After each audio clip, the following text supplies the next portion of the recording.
Erik ten Hag in talks with Ineos to sign a new contract.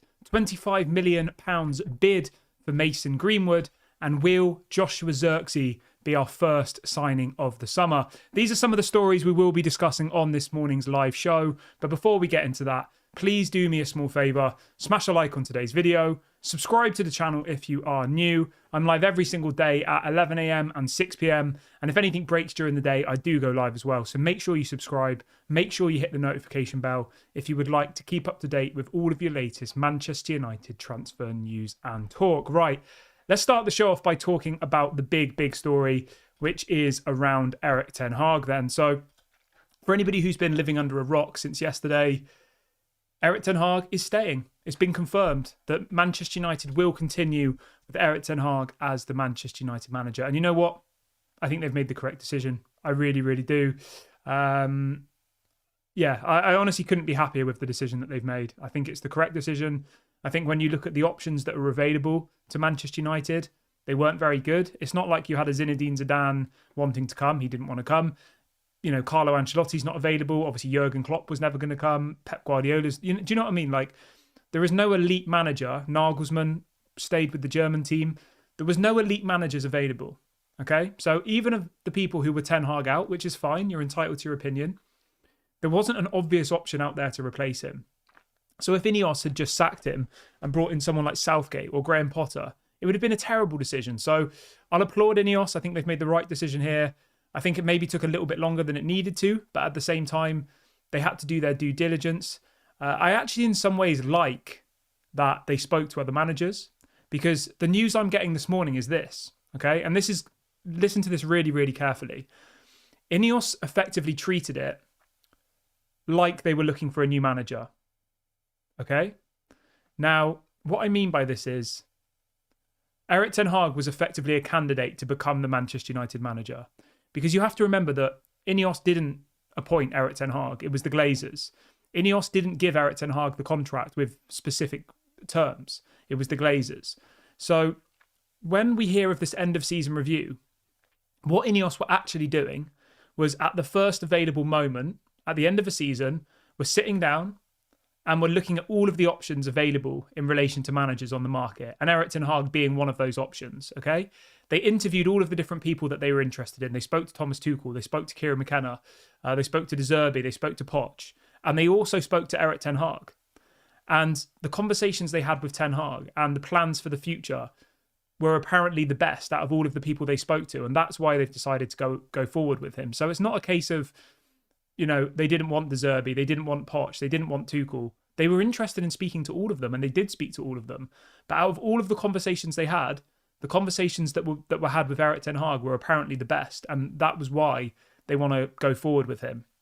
And it's also why it's been confirmed this morning that Erik ten Hag is in conversation with Ineos about a new contract.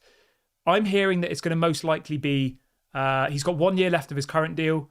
Apparently they're going to give him an additional 2 years. So it'll be a 3-year contract. And I think that's the correct decision. I mean, 3 years from now would be 5 years of Erik ten Hag. Okay? And if you think that Arteta's been at Arsenal for 5 years and he's won one FA Cup, Erik ten Hag has won more trophies than Arteta, and Erik ten Hag's only been here for 2 years. Imagine how good of a team we will be in 3 years from now. Imagine how many more trophies we would have won in 3 years from now if we stick with Erik ten Hag. You know, I think next season we should be winning the Europa League, I think, without a shadow of a doubt. So I'm really happy about this. I think it's the correct decision.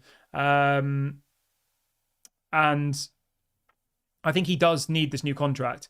Somebody in the comments says, why does he deserve a contract extension? As I just said, mate, right? They either stick with him or they sack him. Okay? You can't just say, oh, he's got 1 year left of his contract, because that then tells the players that they're not convinced by him. It tells the fans they're not convinced by him. And it effectively means that this season will be thrown away. It will. You know what Manchester United are like. You know what the mentality of these players are like. They'll be all talking to each other, saying, oh, the manager's going to be sacked, blah, blah, blah. Whereas if they give him a new contract, these players have no excuse then. They either want to be part of Erik ten Hag's project or they can leave. And that's what I think will happen. I think a lot of players will leave this summer, not because they don't like Erik ten Hag, but because they'll know that they're not going to be part of Erik ten Hag's plans. Whereas if a new manager comes in, we've said this many times before, every single one of those players would get a second chance. Every single one of those players who should have left years ago will be getting a second chance. So yeah, Erik ten Hag, this is coming out from Fabrizio Romano this morning. Talks have begun between Manchester United and Erik ten Hag's agents about signing a new contract. They are advanced with an agreement on a deal anticipated to be announced shortly. Ten Hag is happy to continue. Ineos want to give him total trust for the future. Let me read that last bit out again. Ten Hag is happy to continue and Ineos want to give him total trust for the future. So that's answered that person's question in the comment section who said, oh, why don't they just let him have his final year and see what happens? That's not giving him trust. That's not backing the manager.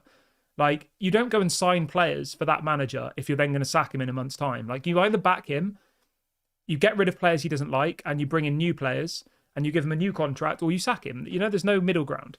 But what I want you guys to let me know in the comment section is this. Are you happy that Erik ten Hag is staying? That's the first question, so let me know. And the second question is, do you think Erik ten Hag should get a new contract? Let me know your thoughts. And everyone who's just joined the video, if you could do me a small favour and smash a like. We've got over 200 of you watching already, which is absolutely amazing. Please smash a like. Let's try and hit 200 likes on this morning's show. And if this is your first time watching, please do subscribe as well. Bottom right hand corner. I think we're only about 5 subscribers away from 23,200. So if you haven't subscribed yet, please go and subscribe. Let's try and hit 23,200 by the end of today's video. So go and do that right now. Let's see what people are saying in the comment section. Digital Sports Update says, I am very happy. He says, Jadon Sancho going. I am happy. Sancho should go. Yes. Sim says, I wouldn't trust anyone in football. Not sure what that means.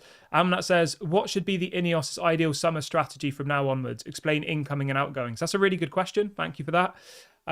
So let's go through it really quickly. Jadon Sancho. Let's have a look at the whole squad together then, shall we? Just quickly. In relation to ingoings and outgoings, because I think that's a really good question that someone's put forward. So let's have a look. So obviously Onana's going to stay. Altay Bayindir, I think, will probably leave. I think Tom Heaton will get a new contract. So outgoings, I would go with this. Bayindir, Varane, Lindelof, Brandon Williams, Wan-Bissaka, Casemiro, Christian Eriksen, Anthony Martial. That's probably it, I reckon. I don't think we'll let any other players than that go. I think that's probably kind of the max that we'll see leaving. So just to go through that again, Altay Bayindir, Rafael Varane's already gone. Victor Lindelof, I think, will leave. Brandon Williams is already gone. Aaron Wan-Bissaka, I think, will go. Casemiro, I think, will go. Christian Eriksen, I think, will go. And Anthony Martial is effectively already gone. Obviously, Jadon Sancho will go as well. And Mason Greenwood. So, I mean, that's 10 players there. And we should then be bringing in, I think, Donny van der Beek as well, actually. I forgot about Donny. Maybe Pellistri, maybe Hannibal. So it could be, I think at the minimum, it should be about 10 players who will be leaving this summer. In relation to incomings, my understanding is that Man United want a striker, they want a centre-back, and they want a midfielder. Those are the kind of main positions. And then we will look to bring in other players as well, kind of around that. Somebody says, didn't Erik ten Hag renew his contract last season? No, Erik ten Hag's got 1 year left of his deal. It expires in literally 12 months. Somebody says, who controlled the manager situation? Was it Ineos or the Glazers? It was all of them. The Glazers still have a seat on the board. So the Glazers, I think it's Joel Glazer who's part of the sport department. So he will have had a say. Shiv says, I want to sign Ivan Toney, Fofana, Frimpong, Todibo, Branthwaite, Amrabat. I like that. That looks good. And he says, sell Casemiro, Sancho, Greenwood, McTominay, Lindelof, Van der Beek. Fair enough. Zane says, at the moment, I would let Maguire go before Lindelof because Maguire has decent stock right now. Yeah, I think the only problem with that, mate, is Maguire's on really high wages. It's the same old conversation we have every single time. Maguire's on 200k a week, whereas Lindelof is only on around 120k a week. So there's a big difference there, you know? A club will pay Lindelof 120k a week, whereas no one's going to pay Maguire 200k a week. And that's where the issue happened last season. Amnat says, Kieran, give your honest thought. What should we do with Greenwood? My honest thought is that Greenwood will be sold. And we'll talk about Greenwood in a minute. But yeah, Greenwood will be sold 100%, without a shadow of a doubt. Greenwood will not be coming back to Manchester United. No way. Somebody says, any young players from the academy you're excited to see next season? I think Dan Gore's one. I think Dan Gore's probably the main one, isn't he? You know, that should be breaking through into the first team. I know Shola Shirature is still hanging around. I don't know. I don't know about him. I know he's been here for a long time. But yeah, let me know what you guys think. If there's any youth players you think should be breaking through into the first team next season. Let's see what else people are saying in the comments quickly. Somebody else says, I want to sign Todibo, Zirkzee, Elise, Inacio, and Fofana. Okay. Yeah, Wheatley, that's the one. Yeah, Wheatley. That's the name I was forgetting. Okay, let's move on to Mason Greenwood then, shall we? Because this story broke last night from Damasio, very reliable journalist for Italian football. Not so reliable for other nations, but for Italy, he's very, very reliable. And he came out with a story last night saying that apparently Mason Greenwood has agreed to personal terms with Juventus. And he says that that Man United have received a bid of around £25 million plus add-ons from Juventus. Manchester United are apparently asking for £42 million for Mason Greenwood. So he's even going as far as saying that Juventus are expected to sign Mason Greenwood in the next couple of weeks.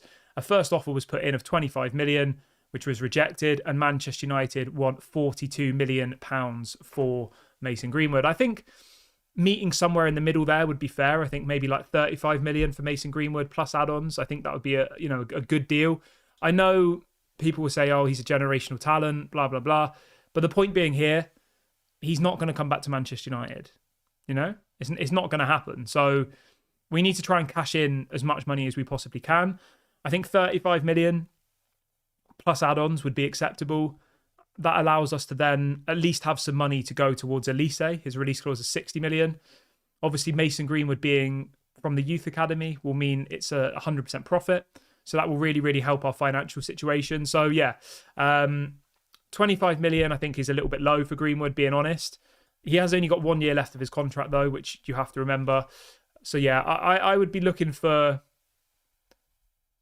35 million plus for Mason Greenwood. Apparently Man United are asking for 42 and Juventus want to pay 25. So we'll wait and see. Al says Greenwood is better than Anthony. We're not talking about whether Greenwood is better than Anthony, mate. We're talking about the price that Greenwood will be sold for. Greenwood is going to be sold. So whether we think he's better than Anthony or better than Rashford or whatever, it is irrelevant at this point. Mason Greenwood is not going to play for Manchester United again. Whether we like that or you like that, it's kind of gone past that point now. We know that he's not going to play for Manchester United again. Like, that's very, very clear. So it's more the conversation now is about how much money we can get from him and maximising the sale so we can then go and, reinvest that money elsewhere. So for me, I think, 35 million minimum. If we can get more, great, but we'll wait and see. Fabrizio Romano's confirmed the same thing, saying that Mason Greenwood is a priority target for Juventus. So that's obviously more confirmation on that one. And I'll obviously keep you updated on Mason Greenwood, but he will go. Whether we like that or you like that or not, he will be leaving. I'll obviously keep you updated on that one. I think there will be multiple clubs who are interested in Mason Greenwood. That's the thing, So we'll wait and see what happens. But to Juventus, I think would be a very good deal for Mason Greenwood, realistically. I'll keep you updated as soon as I get more news on this deal. But from what my understanding is, Mason Greenwood to Juventus is advanced. He's agreed to go there. So that one will probably happen. Al says, does Ineos not like Greenwood? I think we've gone past the point of the Greenwood. Should he come back or should he go? The decision has been made. Mason Greenwood is going to be sold. So the question and the talking point is, how much will he be sold for? How much is he worth? That's more the conversation that we should be having, not whether the Glazers like Mason Greenwood, whether the fans like Mason Greenwood or whatever. Bjorn says, I still think they'll still try and integrate Greenwood back into United. I mean, maybe. I think it's extremely unlikely, but anything's possible, you know. Most people thought Erik ten Hag was going to be sacked and he didn't. So, yeah, I mean, who knows? Right, let's move on to Joshua Zirkzee then, because no, I thought I just got trolled there. I seen on Twitter somebody said Zirkzee to AC Milan, here we go, but it's a fake account. So in relation to Zirkzee, he's got a release clause, 40 million euros, absolute bargain, I think. When you look at the other players available on the market at the moment, there is not really that many. 34 million pounds, 23 years of age, obviously a Dutch international. Does that kind of give us a boost now that we know that Erik ten Hag is staying? Maybe. We'll have to wait and see. But Sky Sports are reporting this morning that apparently Manchester United have made Joshua Zirkzee their primary target for this summer. So, I mean, if Ineos want to show us that they mean business, they need to go and put in an offer for him on Friday when the transfer window opens. They need to trigger his release clause and sign him, because there are other clubs interested in him. You know? AC Milan are interested, Arsenal are interested. And if we don't go and sign him now, then he'll go somewhere else. I mean, I know that sounds a little bit obvious, but like, he's in demand. There are lots of clubs who need a striker. And, you know, if we sit on our hands for too long, then we will miss him. Lumen says, Kieran, what is your trust level with Ineos out of 10? I'd probably say like 7 at the moment. I mean, it's only been 6 months. I'm going to give them a couple of years, you know, a couple of transfer windows before I really... If they get rid of all the players that need to go this summer and they bring in some good players and blah, blah, blah, like my trust levels will be really, really high. But at the moment, I would say like 6 or 7 out of 10, I would say, is the trust level, to be honest. Al says, what do you think the transfer budget is? Do you think Ineos will spend big? My understanding is the budget is about 100 million plus player sales. But as I said, you know, there are so many players who could be sold this summer. Even if you just look at Greenwood, Sancho and Casemiro, that should be 100 million combined. You know, and then you look at people like Donny van der Beek, you look at Lindelof, you look at Hannibal, Pellistri. Who else is there? I mean, there's loads of people that I've probably missed off there, you know. We should be able to raise 100 million just from selling Casemiro, Jadon Sancho and Mason Greenwood. So if you add the 100 million from sales plus the 100 million available budget, that's already 200 million. So I reckon they'll probably spend somewhere between 200 and 300 million, I think, including sales.